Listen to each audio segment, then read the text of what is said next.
दोस्तों आपने तो गारंटी दी ये सोच के कि ये मेरा दोस्त है, भाई है, रिश्तेदार है, और लेकिन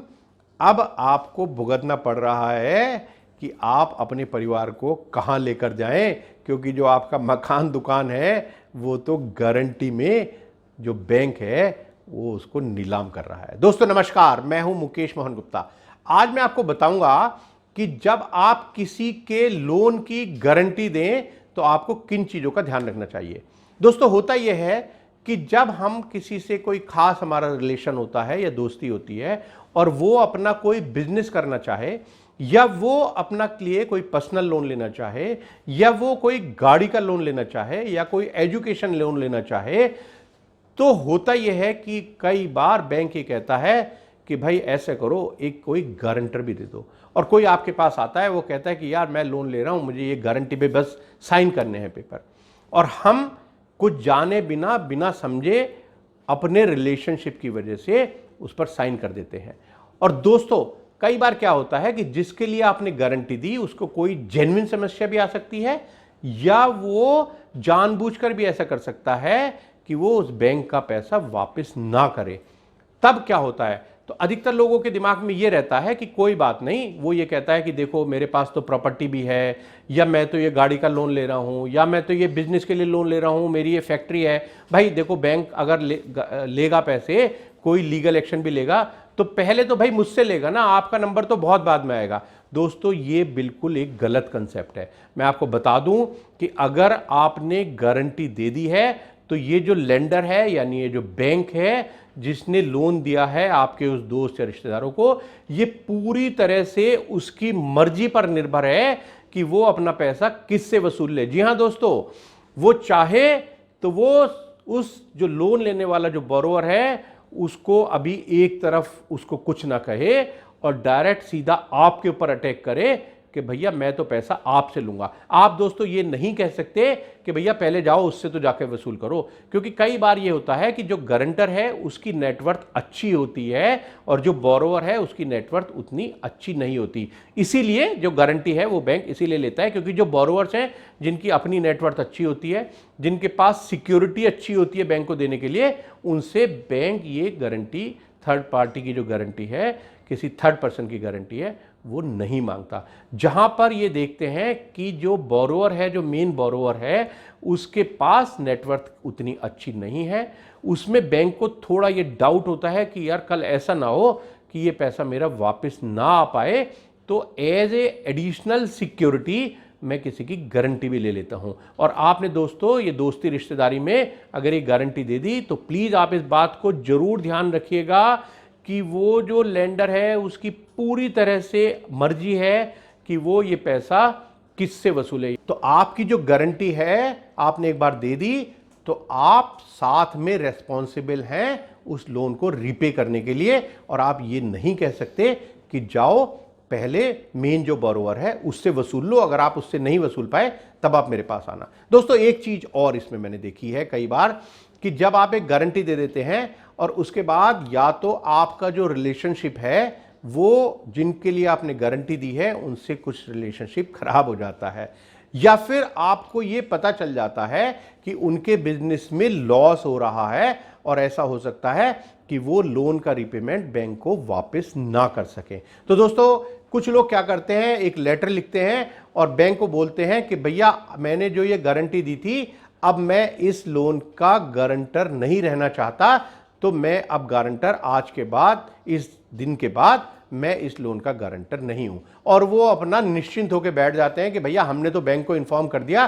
कि मैं गारंटर नहीं हूं, अब कैसे बैंक मुझसे वसूलेगा, अब तो बात खत्म हो गई। दोस्तों ये भी बिल्कुल एक गलत एक कंसेप्ट है। मैं बताता हूं क्यों। मान लीजिए आप अच्छी नेटवर्थ वाले लोग हैं, आपने बैंक से लोन लिया, दो पार्टनर्स ने या दो डायरेक्टर्स ने मिलकर बैंक से लोन लिया, तो बैंक जो लोन देता है वो जो बोरोवर हैं उनकी और जो या गारंटर भी साथ में है तो उनकी नेटवर्थ और उनकी सब चीजें देख के वो लोन दिया जाता है। कल को ऐसा हो सकता है कि अगर आपका बिजनेस ठीक ना चले तो आप कहो कि भैया हम तो रिजाइन कर दें डायरेक्टरशिप से या हम तो पार्टनरशिप से हट जाएं, और आप अपने पियोन को, अपने घर की मेड को, अपने ड्राइवर को, उनको बना दीजिए ड्राइवर, उनको बना दीजिए डायरेक्टर, और कहिए कि भैया बैंक भैया अब हम नहीं है डायरेक्टर पार्टनर इसमें, अभी हमारे ड्राइवर, पियोन, मेड ये ही हैं डायरेक्टर पार्टनर, अब आप इनसे ले लीजिए। तो क्या ये संभव है? तो दोस्तों मेरे कहने का मतलब ये है, जो मैंने आपको एग्जाम्पल बताया सिंपल सा, वो कहने का मतलब ये है कि अगर आपने एक बार गारंटी दे दी तो जब तक वो जो बोरोवर, जो लेंडर है यानी जो बैंक है, जब तक वो आपकी गारंटी रिलीज नहीं कर देता तब तक आप अपने से, यानी ये वन साइडेड नहीं है, ये एक एग्रीमेंट हुआ है आपके बीच में और जो बैंक है उसके बीच में कि साहब मैं इन आदमी की या इस कंपनी की मैं गारंटी दे रहा हूं। अब आप अपने से, जब तक वो जो आपका लेंडर है, जो बैंक है, जब तक वो आपको रिलीज नहीं कर देता, वो आपको एक बाकायदा लिखित में एक लेटर नहीं दे देता कि हाँ साहब आज के बाद इस लोन में आपकी गारंटी नहीं है, वो हो सकता है दोस्त, यानी जो आपका दोस्त रिश्तेदार है जिसने लोन लिया है वो भी बैंक से रिक्वेस्ट करेगा कि भाई देखो इनकी गारंटी हटा के वो कोई दूसरा गारंटर ला सकता है वहां पर, या बैंक को कन्विंस कर सकता है कि साहब अब मेरा लोन ठीक चल रहा है इतने दिन से, अब ये गारंटी आप इनकी हटा दीजिए। जब तक वो बैंक आपकी गारंटी रिलीज करने का आपको लेटर नहीं दे देता तब तक आपकी गारंटी रिलीज नहीं होती। और दोस्तों एक बात और, मान लो आपने किसी की, मैंने ऐसे बहुत सारे केसेस देखे हैं कि आपने गारंटी दे दी, गारंटी देकर आप भूल गए, और वो जो मेन बोरोवर है उसने मान लो एक गाड़ी ली थी या एमएसएमई का लोन लिया था, बिजनेस लोन लिया था, वो वहां पर कोई डिफॉल्ट करता है और अब आपको जरूरत पड़ी अपने किसी बिजनेस के लोन लेने के लिए या कोई और लोन लेने के लिए। आप बैंक में जाते हैं, आपका वो सिबिल निकालते हैं, वो कहते हैं आपका सिबिल तो गड़बड़ है भैया, आप तो डिफॉल्टर हो। आप कहते हैं कि यार मैंने तो कोई लोन ही नहीं लिया, या जो लोन लिया है उसमें बिल्कुल मैं रेगुलर हूं। तो दोस्तों खबरदार, होशियार, क्योंकि जहां आपने गारंटी दी है, अगर जो वो आपका दोस्त रिश्तेदार जो मेन बोरोवर है अगर वो डिफॉल्ट करता है तो उसके साथ में आप भी डिफॉल्टर माने जाएंगे। तो दोस्तों इसलिए ध्यान रखिए, आप दोस्ती निभाइए, रिश्तेदारी निभाइए, लेकिन जब भी कोई गारंटी दें तो प्लीज अच्छी तरह से सोच समझ कर दें और उसको प्लीज ट्रैक करें कि जिसके लिए आपने गारंटी दी है वो उसका रीपेमेंट प्रॉपर तरीके से कर रहा है या नहीं कर रहा है। दोस्तों ये इंफॉर्मेशन मैंने आपको दी एमएसएमई हेल्पलाइन यूट्यूब चैनल के थ्रू, जिसको प्रमोट किया है chamber of Indian micro small and medium enterprises द्वारा। और दोस्तों जैसे मैं आजकल आपको हर अपनी वीडियो में बता रहा हूं कि जो मेरा विजन है डेफिनेटली वो आपके सहयोग से ही पूरा होगा, और मेरा विजन है कि ये जो यूट्यूब चैनल है एमएसएमई हेल्पलाइन यूट्यूब चैनल, इसको मैं एक ऐसा चैनल बनाना चाहता हूं जो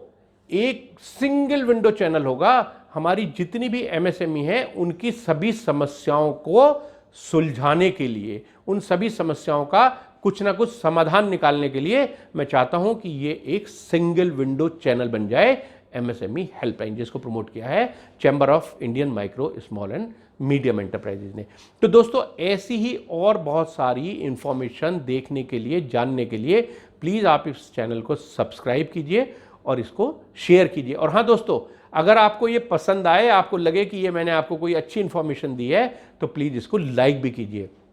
और दोस्तों एक बात और, आपको अब अगर हमसे कोई और लीगल सर्विस चाहिए या कोई भी ऐसी आप सर्विस चाहते हैं जो आपके बिजनेस को रन करने के लिए जिसकी जरूरत है, यानी आपको कोई कंपनी बनानी है, एलएलपी बनानी है, कोई और रजिस्ट्रेशन लेना है, तो प्लीज आप ये जो ईमेल आईडी है आप प्लीज इस पर मेल भेजिए। मुझे पूरी उम्मीद है कि हमने जो टीम क्रिएट की है अब इस एमएसएमई हेल्पलाइन में, वो आपकी सारी समस्याओं का समाधान करने की पूरी कोशिश करेगा। दोस्तों धन्यवाद, नमस्कार।